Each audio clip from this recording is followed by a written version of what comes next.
guys, my name is Cherita. I'm the most positive person you'll ever meet. I guarantee it. And it's bubbly, bubbly, bubbly, bubbly.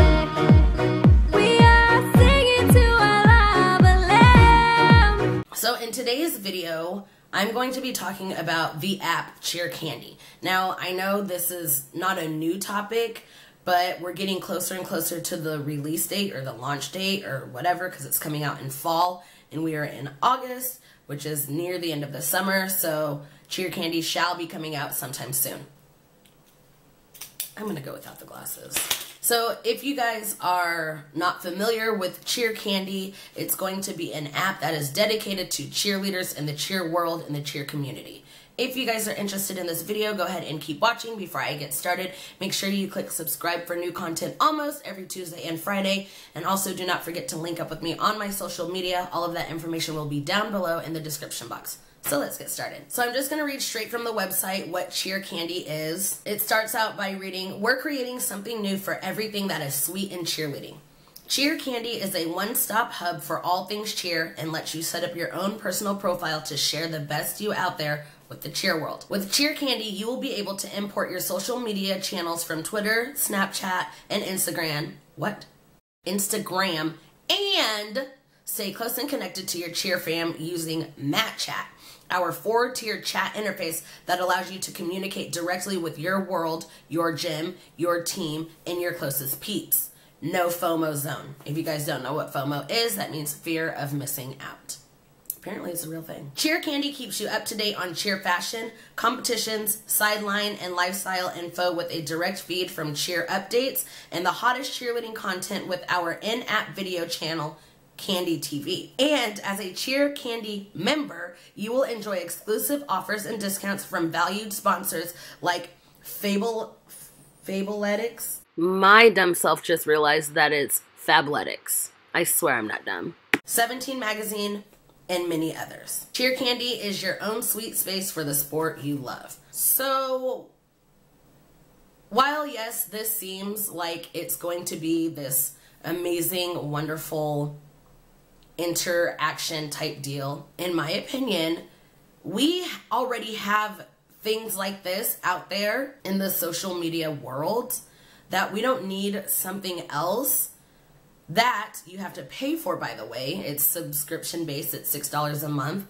I don't think we need something else out there where all of this stuff that they are saying is already out there. Now I get it, it's a one-stop hub, but at the same time, why create something that you're gonna have to pay for when you can just do a little bit of extra research and find your own up-to-date things, events. I mean, the fact that Cheerupdates already has something where they are very active and they are always giving us updates. I mean, that right there, I feel is a very good start to what this is. There's already a cheer app out there. It's called Cheer Life, and it's very free, and it's kind of the same thing. Cheer Life is the first digital platform designed to connect the entire world of cheer. Track your actions, keep up with the hottest trends, and create habits on how to become a world champion from some of the best in the world directly from your phone.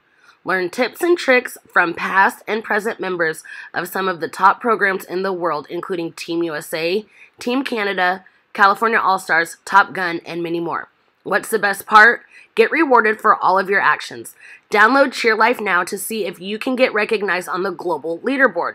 Can you become a world champion?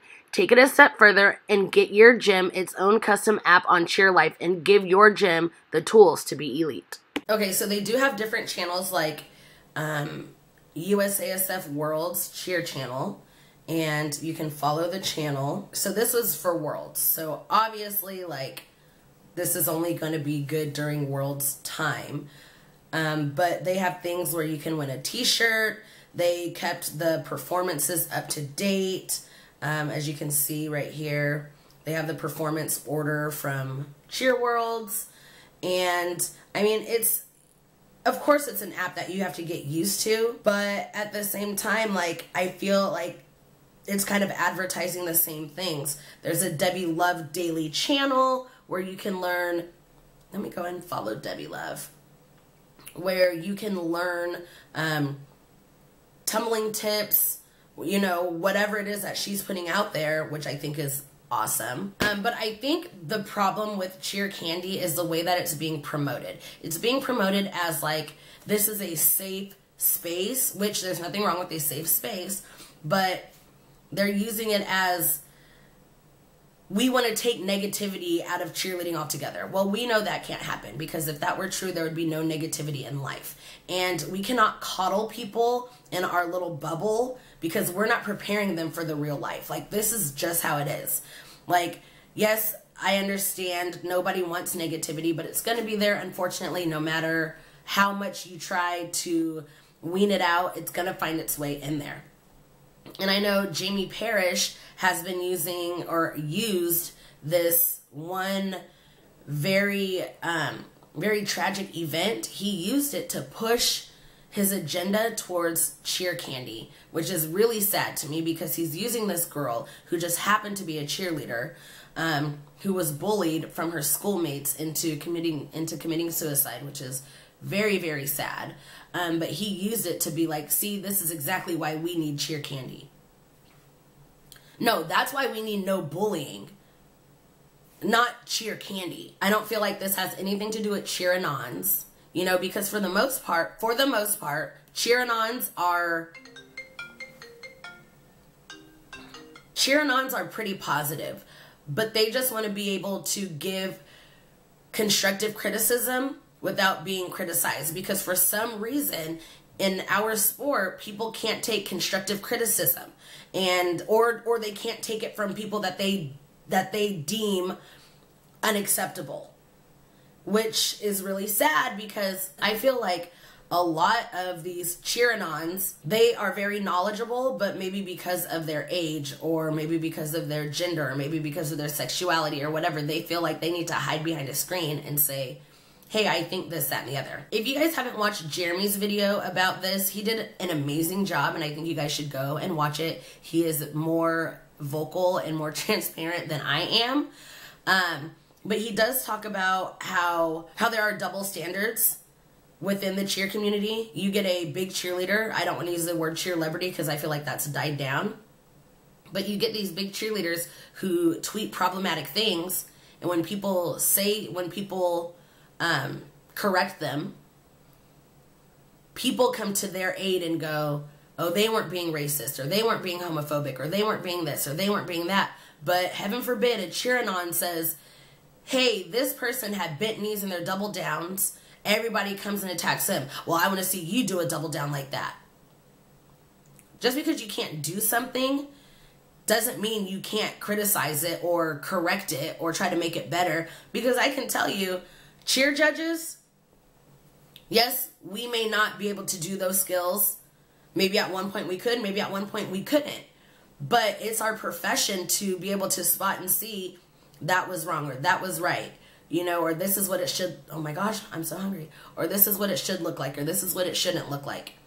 So just because people have the word judge attached to them doesn't mean that, number one, they're professional, or two, that they're better than what other people can say. Now, yes, judges, you know, they do get paid to do certain things and say certain things, but there are younger people who have the same eye, but, you know, maybe they're 17 and they can't be a judge yet. Or maybe they don't have judging experience where they can sit for 8 hours and watch, you know, a competition.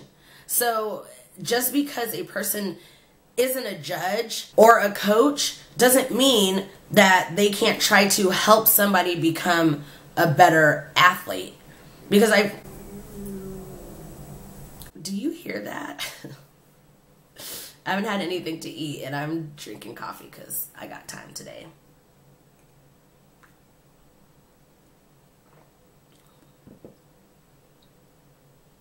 But basically, what I'm saying is, I feel like this is just another new fad that's going to come and go.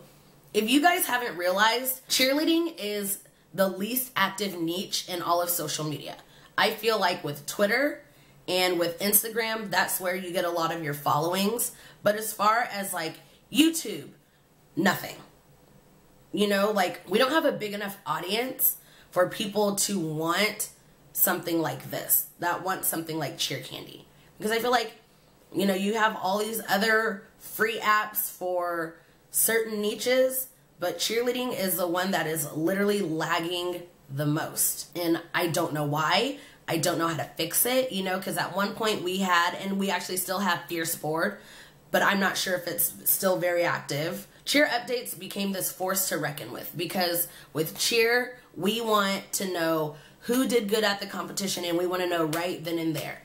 And cheer updates took on it, he capitalized on it, and now look where they are. Cheer updates is huge. Even like USASF, which is the governing body of cheerleading. Like, there's nothing that USASF can do on YouTube or Twitter or Instagram or Facebook that will make people want to watch and listen and become involved. Even flow cheer, like flow sports in general is huge. If you go and look, there's like flow gymnastics, there's flow track, there's flow wrestling, there's flow baseball. I don't know if there's flow football, but there's flow everything. There might even be flow archery. I don't know. But there's flow a lot of things.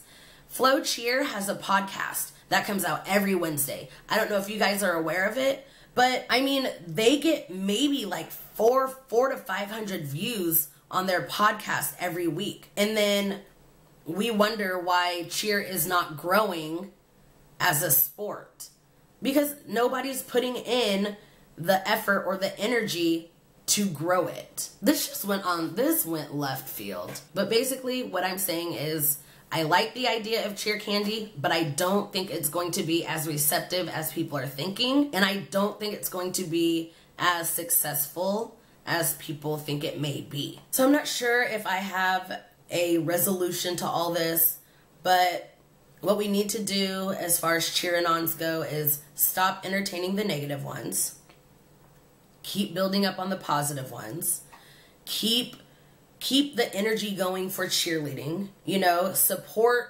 people in the cheer community that are trying to do good things. And yeah, I think that's it. Like I said before, Jeremy did a very good video on this, so I will link that video below.